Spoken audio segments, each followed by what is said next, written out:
Good morning traders. Traders talk के इस episode में आप सभी का स्वागत है। पिछले एक हफ्ते में काफ़ी कुछ एक्टिविटी हमें बाज़ार के अंदर देखने को मिली है।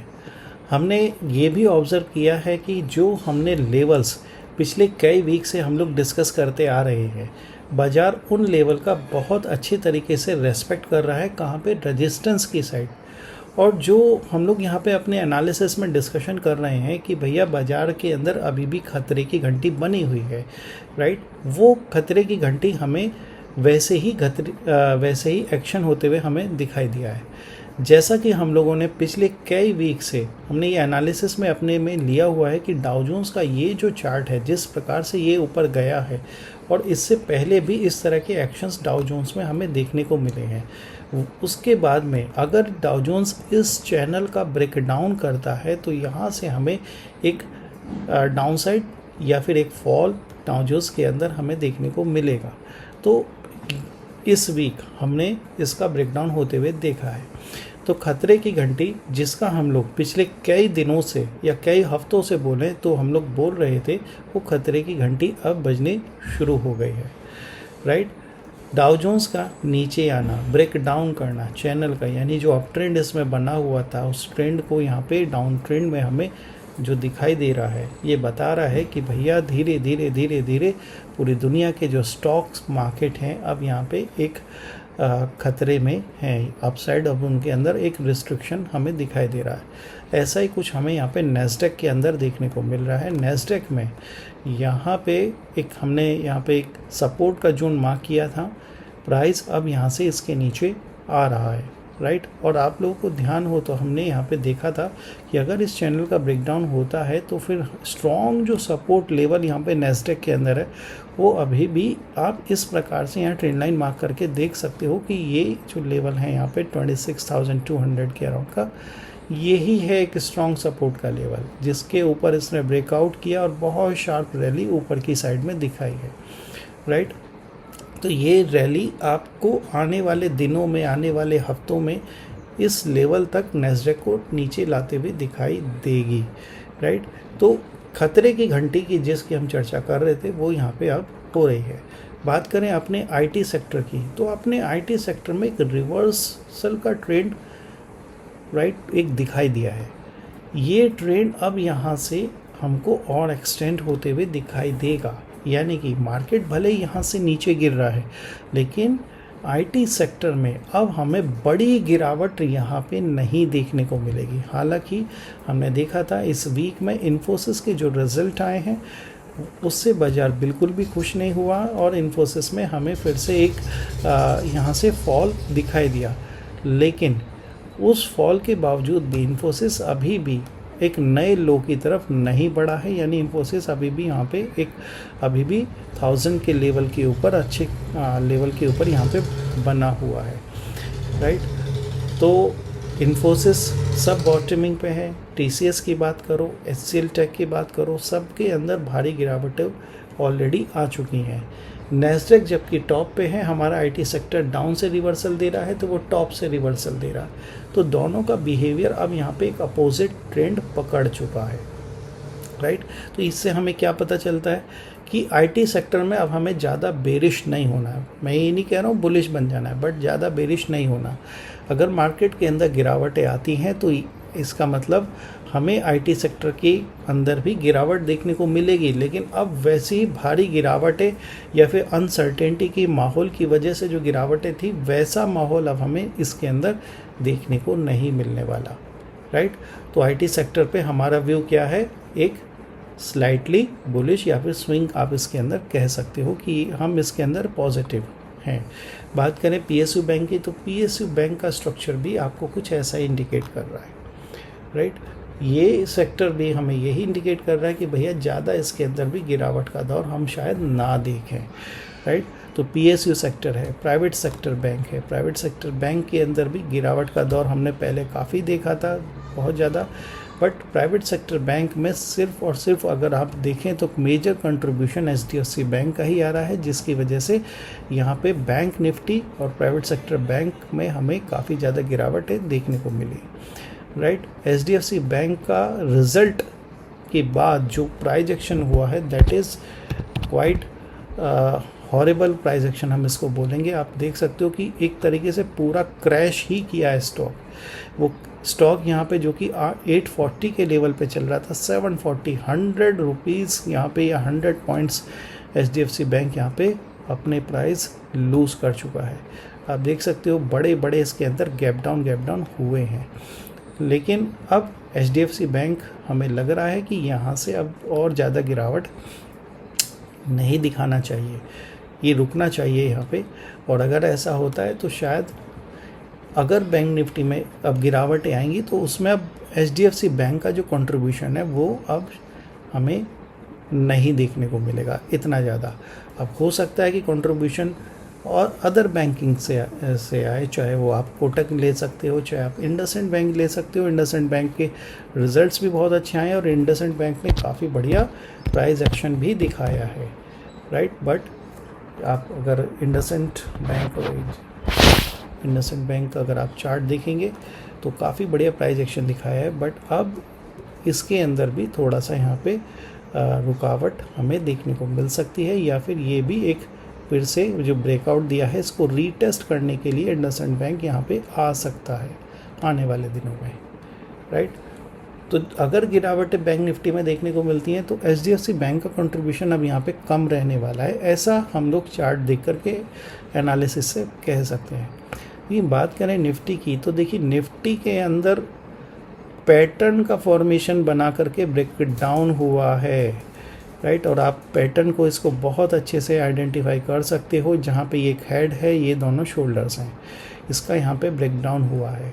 और साथ ही साथ में यहाँ पे क्या हुआ है, एक गैप था यहाँ पे जिसका फिलिंग निफ्टी ने अब यहाँ पे कर दिया है। तो गैप फिलिंग निफ्टी ने हो गया है और एक पैटर्न का ब्रेक डाउन हुआ है। तो ये जो फ्राइडे के दिन का प्राइस एक्शन है ये बहुत ज़्यादा प्रॉमिसिंग नहीं है, मतलब ठीक है एक बाउंस आया है, बट 24,000 के नीचे अगर यहाँ पे निफ्टी रहता है तो इसके अंदर सेलिंग प्रेशर ही हमें यहाँ पे आने वाले दिनों में फिर से यहाँ पे और ज़्यादा बनते हुए दिखाई देगा, राइट। तो 24,000 के नीचे खतरे की घंटी बज जाती है यहाँ पे निफ्टी के अंदर भी, राइट। तो इस चीज़ को हमें ध्यान में रखना है और अपने ट्रेड प्लान को हमें उसी के अकॉर्डिंग करना है कि 24,000 का लेवल क्यों इम्पोर्टेंट होना चाहिए। प्राइस एक्शन की जो स्टडी है वो हमें क्या बता रही है, वो यही कह रही है कि 24,000 के ऊपर ये ज़्यादा जब ये यहाँ पे प्राइस एक्शन हमें दिखा रहा है तो 24,000 के ऊपर ही थोड़ा सा ये यहाँ पे एक रिलैक्स या फिर बड़े खतरे के नीचे जो इसका ओपन होता है उससे थोड़ा सा बाहर दिखता है। लेकिन ऊपर की साइड में मेजर रेजिस्टेंस इसका 24,200 से लेके 500 की रेंज है, वहाँ पे रेजिस्टेंस है। बार बार निफ्टी इस रेंज से आकर के गिर रहा है, तो एक बहुत छोटी रेंज है। तो 24,500 ही बोलिए आप, उसके नीचे जब तक ये बना हुआ है इसके अंदर खतरे की घंटी बजी हुई है। ये निफ्टी यहाँ पे ऊपर की साइड में सस्टेन ही नहीं कर पाएगा। बट 24,000 के ऊपर अगर आ जाता है तो आप ये कह सकते हो कि 23,000 का लेवल यहाँ से अब उसके ऊपर या उससे बड़ी गिरावट हम शायद ना देखें। तो नीचे की साइड के जो लेवल्स हैं वो यहाँ पे अब धीरे धीरे एज ए सपोर्ट लेवल की तरह भी काम करेंगे, बट वो लेवल ओपन भी हो जाते हैं कि निफ्टी अब उन लेवल्स तक आएगा, राइट। अगर यहाँ पे ये लेवल्स का नीचे जाता है तो फिर आप नीचे के सपोर्ट लेवल चाहे वो क्या ओपन होता है आप देखिए 23,300 से लेके 500 का रेंज है। फिर उसके नीचे जाएंगे तो 23,000 से लेके 23,200 का रेंज है। उसके नीचे जाएंगे तो 22,800 से लेके 23,000 की रेंज है। और उसके नीचे इस तरह से आपको लेवल्स दिखाई देते रहेंगे। तो डाउन साइड रिस्क बहुत ज़्यादा है निफ्टी के अंदर, उसी के अकॉर्डिंग हमें अपने ट्रेड प्लान को यहाँ पे करना चाहिए। अब बात करें अगर यहाँ पे कि किस प्रकार से हमें बैंक निफ्टी दिखाई दे रहा है, तो बैंक निफ्टी के अंदर भी क्लियर कट ब्रेकडाउन है भैया, ठीक है। और बैंक निफ्टी हालांकि एक अच्छा खासा बाउंस इसने भी दिया था फ्राइडे को, रिवर्सल अच्छा दिया है, लेकिन अभी भी ये ऐसा नहीं कि खतरे के निशान से बाहर निकल चुका है, बिल्कुल नहीं। इसके अंदर भी डाउनसाइड रिस्क बना हुआ है अभी भी, राइट। एक डाउनसाइड रिस्क है। यहाँ से बैंक निफ्टी के अंदर स्ट्रॉन्ग सपोर्ट लेवल आप देख सकते हो 55,500 के अराउंड है, और इसके नीचे गया तो भैया और भी डाउनसाइड के लेवल्स हमें देखने को मिल सकते हैं आने वाले दिनों में, ठीक है। लेकिन ये जो रिस्क है बैंक निफ्टी का या फिर निफ्टी का जो रिस्क है, ये क्यों आ रहा है? ये भैया इसके आने के पीछे के जो कारण है, सबसे पहला क्रूड ऑयल यहाँ पे $100 के ऊपर निकला है, उसको टच किया, थोड़ा प्रॉफिट बुकिंग आया, 98, 97, 99 पर है। क्रूड ऑयल यहाँ पे सबसे बड़ा कल्प्रिट होने वाला है अपने मार्केट में गिरावट को लाने के लिए। और ये जितना अब ये 100 के ऊपर जाता रहेगा, जितना ये ऊपर जाएगा आप उतना ही रेशियो में आप देखिए हमारे मार्केट नीचे आएंगे।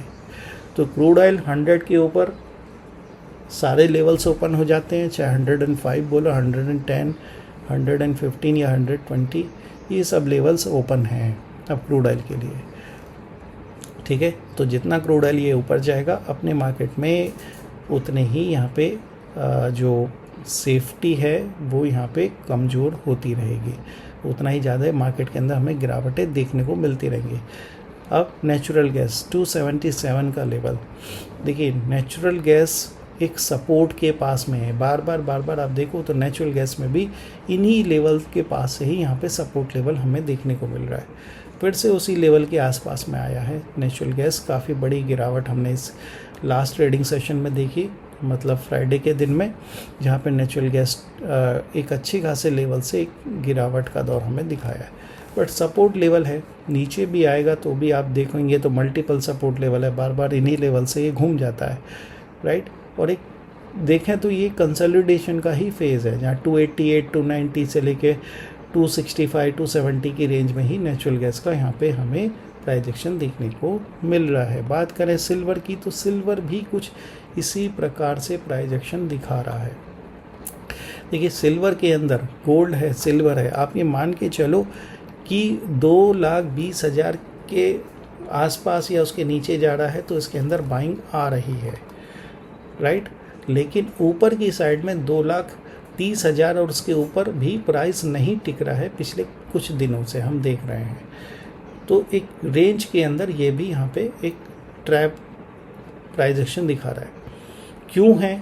चाहे गोल्ड हो या silver, crude oil and dollar index is the main culprit. जहाँ डॉलर इंडेक्स 101 पे है, अगर ये यहाँ से और ऊपर की साइड में जाता है जिस प्रकार की ये प्राइजेक्शन दिखा रहा है, और उसी के रेशियो में हमारी करेंसी भी यहाँ से अब 95, 96, 97 की तरफ बढ़ चुकी है और उसके ऊपर भी जाता है, तो भैया गोल्ड सिल्वर में हमें यहाँ पे दो सिनारियो बनते हुए दिखाई देंगे, रेंज बाउंड ट्रेड और या फिर से एक गिरावट का दौर शुरू हो सकता है। तो दो चीज़, जब तक ये रेंज में है, रेंज के अंदर है, तो ऐसा ही दिखता रहेगा। लेकिन अगर रेंज का ब्रेक डाउन कर दिया तो भैया फिर इसके अंदर और डाउनसाइड हमें यहाँ से देखने को मिल सकती है, राइट। तो गोल्ड और सिल्वर दोनों के अंदर बहुत ध्यान से हमें जियोपॉलिटिकल इश्यूज़ पे भी ध्यान रखते हुए, खासतौर से क्रूड ऑयल और डॉलर इंडेक्स पे हमें ध्यान रखते हुए इसकी चाल को हमें समझना पड़ेगा, ठीक है। डॉलर इंडेक्स जितना ज़्यादा मजबूत होगा, प्रीशियस मेटल पे उतनी ही ज़्यादा प्रॉफिट बुकिंग आएंगी। जितना ज़्यादा USD INR वीक होगा, उतनी ज़्यादा हमारे मार्केट में, ख़ासतौर से बैंकिंग सेक्टर में, फाइनेंशियल सेक्टर में आपको और ज़्यादा गिरावटें यहाँ पे देखने को मिलती रहेंगी, राइट। तो ये सिनारियो को ध्यान में रखते हुए हमें अपने ट्रेड्स को, अपने इन्वेस्टमेंट को यहाँ पे प्लान करना है, ठीक है। क्या कर सकते हैं? अगर हमारे पोर्टफोलियो में गिरावट है दिख रही हैं, तो पैनिक में आके कोई भी डिसीजन नहीं लेना है, ठीक है। कोई भी चीज़ हमेशा के लिए नहीं होती है, मतलब गिरावटें अगर दिख रही हैं, अगर पोर्टफोलियो यहाँ पे रेड दिख रहे हैं, तो वो हमेशा के लिए नहीं है। आपने अगर अच्छी कंपनियों में इन्वेस्टमेंट किया है तो लेट सवेर समय लग सकता है, लेकिन रिटर्न अच्छा हमें इनके अंदर देखने को मिलता है, ठीक है। बाकी ये मार्केट है और इसी प्रकार से मार्केट का नेचर रहता है, ठीक है। हम बस क्या कर सकते हैं, हम इतना ही एक्सपेक्ट कर सकते हैं कि जल्द से जल्द ये जो अनसर्टेनिटी दुनिया में फैली हुई है, इसका कुछ ना कुछ सलूशन निकले, ठीक, ताकि दुनिया की अर्थव्यवस्था ठीक से फिर यहाँ पे पटरी पे आए और वो अच्छे से काम करे, ठीक है। और जब तक नहीं हो रहा है तो हमें ज़्यादा हड़बड़ी में, ज़्यादा पैनिक में आके कोई डिसीजन नहीं लेना है, ठीक है। तो अपने इस वीक के एनालिसिस में इतना ही, मिलते हैं फिर नेक्स्ट वीक, तब तक के लिए थैंक यू।